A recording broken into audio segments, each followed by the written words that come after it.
to Squeals and Peels. This episode is basically gonna be just us talking about or just Story me, time. not him. Don't worry about this guy. We're gonna talk about all the cars I've owned, basically.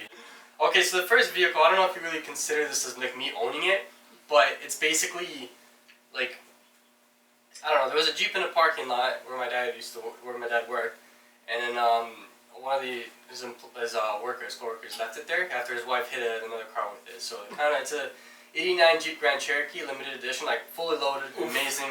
Came with optional holes in the floors, great.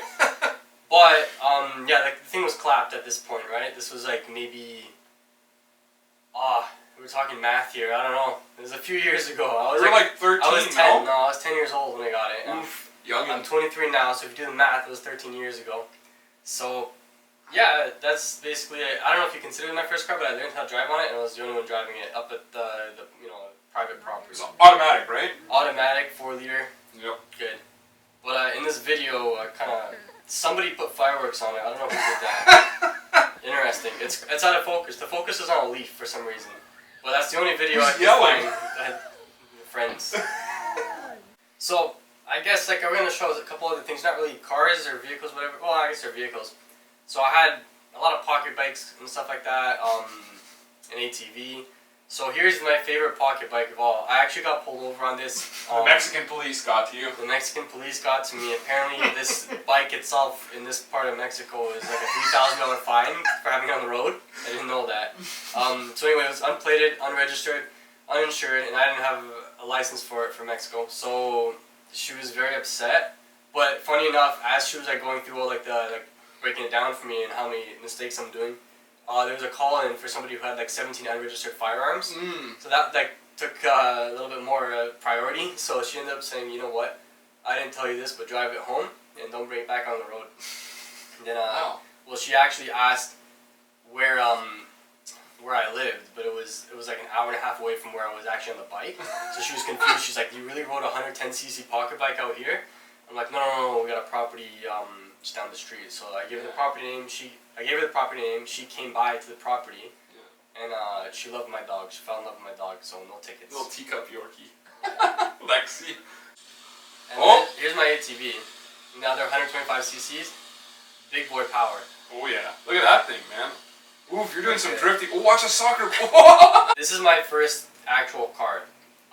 It's actually behind the camera right now. You've seen it in other videos. It's kind of in the background. I got it in 2015, January. Yeah, so 5 years. I haven't done much. I'm gonna be honest with you. The motor's still sitting right there behind it. The motor is a couple of feet from the car, but basically I did all the body work on one side of the car, and I started on the other side. I haven't got to it. All the floors are done, frame rails are repaired, suspension in the front's all brand new, and been all touched up nice. I put the interior back for whatever reason. It's gonna have to come out anyway when I paint it. Yeah, so basically it's a 1970 Mercury Cougar XR7. It's got it's an automatic, whatever it's C4. Yeah, 351 in Cleveland, so that's a 5.8 liter V8. What else is cool about this car? It's green on green on green. So it has like a limeish green, sublime green kind of paint on the outside. Yeah. The interior color is green, and it has green tinted windows. But yeah, here's what it looks like in primer. It's whatever. It's cool. I like it. It's a nice car, man. That's how that's when I first started hanging out with Daniel, was because of this car. We'd come over and do work on it and stuff like that. He was what do you call it, gold digger? You like the muscle gold cars? digger, yup. Because I didn't have a muscle car at the time. The car was gold too, so. Yeah, I was driving around a Pontiac Montana minivan at the time.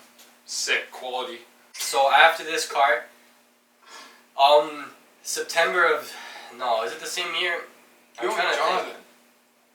I'm trying to think what year I got this car. 2015 again. 15, yeah. Same year as the Cougar. Okay, so I got the Cougar in January, and I got a Civic in September. So basically what happened was me and my buddy went to McDonald's 2 a.m., 3 a.m. We're talking about how I had a dream that we bought a $400 beater, and we just learned manual on it and beat the crap out of it up north. So for whatever reason, we decided to check on Kijiji and actually do that. So 2 days later, we picked up a Honda Civic with 340,000 kilometers, manual transmission. Everything was mint on the car except for the dog legs of it were rotted out. Roddy boys. But that's no problem. It's Canada. We're used to it. Yeah. But anyway, so the point was to destroy this car in one day and have fun with it. But it's a Honda. It lasted forever. It kept going. It kept going. Over 2 years. Eventually, it finally stopped working when I think I hydrolocked the motor or something, and I screwed something up with the timing after that, and it's whatever. But like this car was really good. I practiced my handbrake turns with this, as you can see. It was the first manual car I ever drove. Was this Honda Civic? Yeah, there's a spare tire in that video because we parked the car on like patio stones as soon as we got it, and there was you know those like 2-man saws. There's like a handle on each end. You can cut down the big trees with it. There was just a blade of that for whatever reason lying down underneath the car, and I didn't realize it was there. So I clutch dropped it to do a burnout, and it shot the saw backwards and cut the rear tire right open. I don't know how safe that is, but whatever. So this is what it looks like now. It's kind of like it's a lawn ornament, basically. I have it stuck up in a field. Yeah. Pretty cool. There's a stick holding it up. It looks safe to me. You can crawl into this, jump on it, do whatever you want. All for it. That's the key. Okay, so later this summer, I guess it would have been 2016. 16, yeah.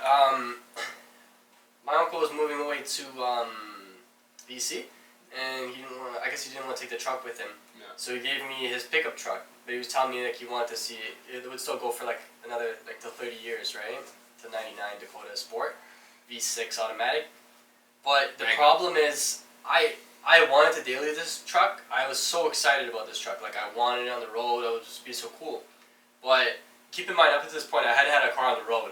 So, like, this is my third vehicle. And not one has made it to registration or for the road yet. No. Not one. No. But, anyway, this truck, I did an inspection and I added up what it needed, and it needed like $4,000 worth of work, and you could just buy a Dakota running and driving for $1,000. So I was like, you know what? It's not really worth it for me to restore it, because there was so much rust. You can see on this, it's like everything's rusty. And the rear brakes don't work at all.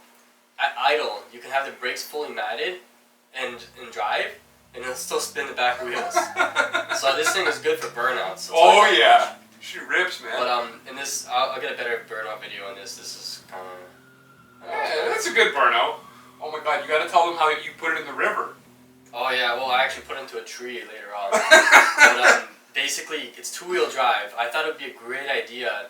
We all did. We literally all did, except for Mike. Everyone except for Mike thought it was a great idea to drive this car into the river, the truck, right? Yep. So I was like, okay, no problem. It'll make Let's do it. It's rocks, right? It's just rocks. Slippery rocks. Went down into the river. The truck was like this. It bottomed out on the ridge, right? So I'm like, okay, all I gotta do is push it with the tractor further in, all the way in, and then we're home set, or home free. Yep. That was good until we got hung up on a rock in the middle of the river. How big was the rock? Probably about the size of the top of your tool chest. Well, it was gigantic. Here's the thing: surprisingly enough, we had a little bit of speed going, but it somehow screwed around with like it actually bent the frame too, and the diff. diff. The diff was fine. The drive shaft we got. Oh yeah, that's what was dicked. But it lifted it up a little bit, but the back wheels weren't touching anything anymore. Spinning. So we had to get the tractor. Everybody was helping push it out. It was a fun day. 2 hours to get it out of the river. Yep. And the water was about like almost waist deep. Like it was pretty fucking deep water. It was like in the cab a little bit. Yeah. But that's Dakotas are really low to the ground, right? Like stock. Oof. Yeah, it looks good, dude. Poor truck. Definitely didn't smash it into a tree there. But it still, I think it runs. It still runs. It just needs a rad. No, that's what you're saying. I haven't started it because obviously it doesn't have a rad in it anymore. But yeah, it's okay. That Dodge is reliable. I'm really surprised. Yeah. Those Magnum motors are actually good. Any Dodge truck is gonna last you, in my opinion. Yeah. I don't know. In my experience, they've been pretty good. But anyway, so here was a nice little mistake. So I bought a 302 motor and a C4 trans off of a 1970 Torino GT, I think. I bought it because I was gonna sell it to Stove, and Stove was gonna put it in his Mustang. Yep. I'll show you a video of his Mustang after too. Yeah, I forgot I had that. Yeah. I had to edit that video of us pulling the motor out of it. Yeah. But Stove decided to go for a different route. He wanted to put a 5-liter Mustang motor from like the 80s in it, Fox body, fuel injected. Yeah. So I was stuck with this motor, and I'm like, it's not Steve's fault in any way. It's just like I just didn't know what to do with this motor, right? So I'm like, shoot, let me put it for trade, see what people offer me. Somebody offered me like a Jaguar and other cool cars and stuff, but I didn't want to, like I had to go pick it up, and again, I hadn't had a car registered on the road, so it wasn't going to happen. So basically I traded it for a motorcycle, a 1980 CB650, like Honda hardtail. So It was nice. somebody chopped the bike up. It's pretty loud, but anyway, this is what it looks like all painted up. I ended up painting it and polishing it and cleaning it up. I never got it like fully running and driving, and I never cared to. I did register it though. Here's what it sounds like. Oh yeah, that was when it was red. Yeah, it came red, and I cleaned it up and made it. It was nice. It was really nice when you were finished with it. Yeah, and Oh, then yeah. so in between this, that's the motorcycle was the old ordeal with the Mustang. Basically, I bought a Mustang, and it was so rusty and so terrible. It was automatic that too. It gave me so much anxiety that I just yeah, it was a '93 LX Mustang. Fox body. 5-liter automatic, Yeah. 4-speed AOD, whatever, white. There were so many little issues with it, and it just wasn't worth it for me. So I negotiated back with the guy, and he ended up keeping it. So basically, I guess I owned it for 3 days. 3 days, yeah. But then we changed back. I never registered it, so I drove it around a little. I didn't drive it around a little bit, and then Still no car on the road at this point. still no car on the road. Finally, I got rid of that car and I got rid of the motorcycle. So I got some money back, and I looked at cool cars, and then 2 weeks later, I bought this Spitfire. This is the one that you see in the videos, right? Yeah. So this was actually my first car on the road and driving. However, I got this in October, a day before Halloween. Yeah, it was freezing. And then it was only till When was it? the summer. Summer, So yeah. this is 2017. I bought this car. Yeah. Summer 2018. Yeah. At the 3rd of August, I think. Yeah. Then I had it on the road driving. Yeah. That's pretty. That's 6 a lot. months? Yeah. 7 It needed months? some work and stuff, and I was just procrastinating and demotivated, and I was going through some sad boy hours at the time. So Yeah. it's just I wasn't motivated to do it. So I was you know what? At some point I was I want to drive. So I did. I got this on the road, and it was good. I took very good care of it. Yeah, definitely didn't dump the clutch. Never. No. No, didn't blow up the transmission. Looks pretty though in pictures, but Yeah, man, it's a really and good looking car. never winter driven. Nope, never ever winter driven. Actually, I took this video. Was this Oh one? yeah. This is the same year that I first got my Mustang on the road. She's a little bit peppy. Oh yeah, it's nice, man. It's a really nice, fun car to drive. So this is a 71 horsepower model, not the 52 or whatever. Yeah, yeah. But like I was saying, never winter driven. Never ever winter driven. No. But the funny thing is the original plan was he wanted to drive this car in the winter. I was gonna keep this as a daily. Yeah, as there is his winter daily, but no, it was way too clean to bother. Yeah, rust free. So try finding a rust free Triumph. It's not gonna happen. Trust me. Then what happened was I was behind a water truck at a stop sign, and then I had this great idea because the road is wet, the truck was leaking. I was like, you know what? I'm gonna slide this pig around a little bit, right? Revved her up to a modest 5,000 RPM. Dropped the clutch. Oof. Everything seemed fine. Spun all the way down to the top of the gear or whatever. I don't know how many kilometers an hour it would have been. Not a lot. Not a lot. I went to bang it into second. Wouldn't come out at first. My clutch stayed on the floor. So basically, I broke it. The clutch split in half. Oof. Actually. So somehow I was not able to ever shift. So the clutch was basically inoperable. So I would shift it by just smacking it into the gears. Oh, that's how you got it home, no? Yeah, and I got it to the shop and everything. It was really weird. It was the clutch was always engaged. But yeah, I made it home and then I made it to a shop after that. So I ended up taking it to the shop. 10 months later, they didn't do any they didn't finish the work. Good shop. I remember exactly which shop that is. I'm not gonna say which one it is, but They did help me out. They did do a lot of work, but I just feel like they didn't put the attention that they should have been putting into the car. Yeah. They kind of put it to the side for a lot of time. So anyway, I bought another. Shoot, I forgot about that other green Triumph. yeah. And then you had the other Triumph as well, that race But Triumph. that shitty one in there. That's So another story. he's had not one, not two, but 3 Triumphs. Yeah, 3. Spitfires. Yeah. But anyway, so I bought another Triumph just for the transmission, so I can put it into this. I bought a clutch kit, put it on here. Victoria British hooked me up with it, and then yeah. So now she's running and driving. I went into the shop and did it myself. I put it in. Yeah. There were a few times where the shop owner was he's helping me out. He helped me lift him and stuff. So sick. And they're along the way with me. So Nice it's shop. not Very like, nice guys. It's not like they didn't help. It's just I feel like they didn't put as much attention as I would have liked. But they did help me out with it. But I basically had to put the transmission in myself in 2 days. Well, one day to put it in, Yeah. and another day to put the interior back in. And then I also changed the brake master and stuff. Because another funny story, there was no brakes for like 2 weeks in this car. And Nice. I just drove around like that, used the transmission to stop it. Yeah. Like when we're talking no brakes, foot to the floor, it wouldn't stop. Nothing. So yeah, the master blew. So after that, I asked the guys in the shop that I brought this to. I said, "Do you know anybody who has like a stick car that wants to get rid of it?" And they're like, "Well, we know this like older lady she bought a new car and she wants to get rid of her old Hyundai Accent, whatever, manual transmission, 5-speed. Nice. Like that's all I need to know. Yeah. That's it. Hook Manual. it up, $1,000, whatever. They Not told even- me it was around $1,000 for the car, right? Yeah. So we went to go see the car. The light was hanging out, got rear-ended. The Yeah. bumper was all cracked. There's issues everywhere. There's dents here and there.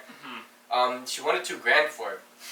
Ever see like pull out the paper Yeah, she from pulled Auto out- Trader? She's like, "Look, this is the value of the car." It's like $4,000 Hyundai Don't Accents. get me wrong. The car kind of was worth $2,000 when you think about it. Yeah. You just gotta. It needed like $100 worth of repairs because you just changed the bumper and the tail light and that's it. It's meant to. But I wasn't having it. I was like, no, I'll give you $800 for it. So she's like, no, I can't do it, whatever, right? So I told her, I said, okay, we'll take a look at a Civic because I was looking at a $3,000 Civic bubble, whatever, hatchback. EG hatch, yeah. The thing was junk, and the guy was like flopping on me to go and buy it. So I called her back. I said, I didn't like the Civic, but I like your car. Like, let's work out a deal. So we got to $900. Yeah. Called it a Good day. negotiation tactics. I'm not a nice person when I negotiate. I've been into like screaming matches for things before. We'll talk about that with Steve's car maybe. So anyway, bought this Hyundai Accent. It was a winter beater, and for whatever reason, I beat on it hard. Hard! The guys, We're he just- would rip burnouts everywhere. Pulling into my house, it would be handbrake turns every time. But like this is when he lived in Mexico. Yeah, obviously, yeah. So yeah, like I just didn't treat the car well at all. But it lasted all the way up until I did a really, really good burnout. I have the video of And, that as well. It was a big burn because I'm not gonna post it because the location looks like it's not in Mexico. It looks like a very familiar location. But it is in Mexico though, It is. because that's where we live. But Oh, I anyways, couldn't post it. So I blew the head gasket. So I was out of a car for a month and I had to fix that up. I was driving this instead because it happened in June or July or something like but that. you know what's funny is that I did a burnout first, and then Daniel was like, "I'm gonna show you how to do a And burnout." I did because he didn't even make smoke and I made smoke. Okay, that's a real burnout.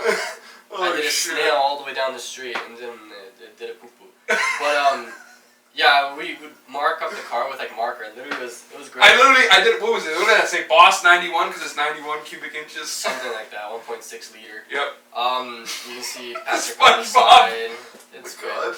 But I bought the car at 200,000 kilometers. I got 230 on it now, and It's really reliable, guys. Like I was really skeptical because it's a Hyundai, right? But no, this one. yeah, like the head gasket, it was $100 to fix, so it's not a big deal. Just bought an Amazon kit, bolted it on, reused the head studs because that's what you do. Yep. It still runs good. Oh shit. Again, going back to the pocket bikes, I treated these things well all the time. I love these things. Oh man! I got pretty hurt on one of those one time. That was also in the Mexican-Canadian Tire parking lot. So then, I guess I'll put the clips in after the other car. Yeah. So then, because I wanted this car on the road and stuff like that, I bought the green Spitfire, and then, I bought a green Spitfire in 1976. Yeah. Took it for the transmission, whatever, and not junked it, I sold it to someone And the else. top too. You took one off the hard And top. then I bought another one off Kijiji. Just for the hard This top. was great. So I bought this car, the thing was a wreck. Like, we're talking like total junk. Yeah. I bought it for the hard top. It was $600. I bought the hard top. I took a bunch of parts off the car. Yeah. Sold the parts to other people. But the actual shell itself, like with the motor and trans and stuff, like I wanted to go pick it up, but I could never negotiate with the guy at proper time to do it because but the tow truck guy couldn't come on weekends, like my tow guy. Yeah. He wouldn't work on weekends, but the guy that owned the car wouldn't let me pick it up during the week because it was in a schoolyard. Schoolyard, where his dad was the principal. Also, this guy is supposedly a Formula 2 driver. I don't know how true that. I think it's true, right? He's a chill guy. Yeah, he was a nice But, guy. Yeah.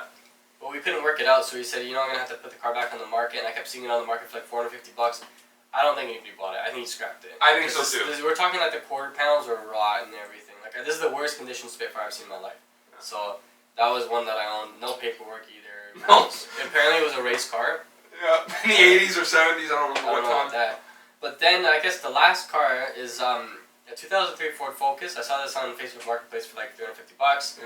Basically scrap value, or I can part it out, whatever. But I bought it, you know, just impulse buy. Texas And, car, okay? Never seen rust. Never seen like too many winters. Nope. No, it's not rusty. Clean. It had a scrape on it, and one of the mirrors was busted, and the lights didn't work. The headlights didn't work, and the radio didn't work. So like that alone was just like, it's Not worth it. Because like there's mint ones for like 68,000 kilometers, Yeah. and they're like nothing wrong with the car at all, and nobody wants to buy them at $1,500. I'm like, I'm not gonna make any money off this. No, car. exactly. They make No. like $200. It's not worth my time fixing it up, right? So we took it up north, and we just like we had a little bit of fun with it. You'll see in the other. You've seen it in the other video. The first video they You uploaded. can Yeah. check. But yeah, it was in very, very, very good shape. But then Look at the aftermath now of it. it's not in the greatest shape. But there's a secret video we're gonna do where we're gonna go back and we're gonna fix it some more. So we're gonna make it different. different. We're not gonna say what we're gonna do, but Basically, it's gonna be a one of a kind. Yeah. but in the next part, I'm gonna tell you some stories about my car and stuff like that. So Okay, yeah, stay tuned for the next part. Alright, peace.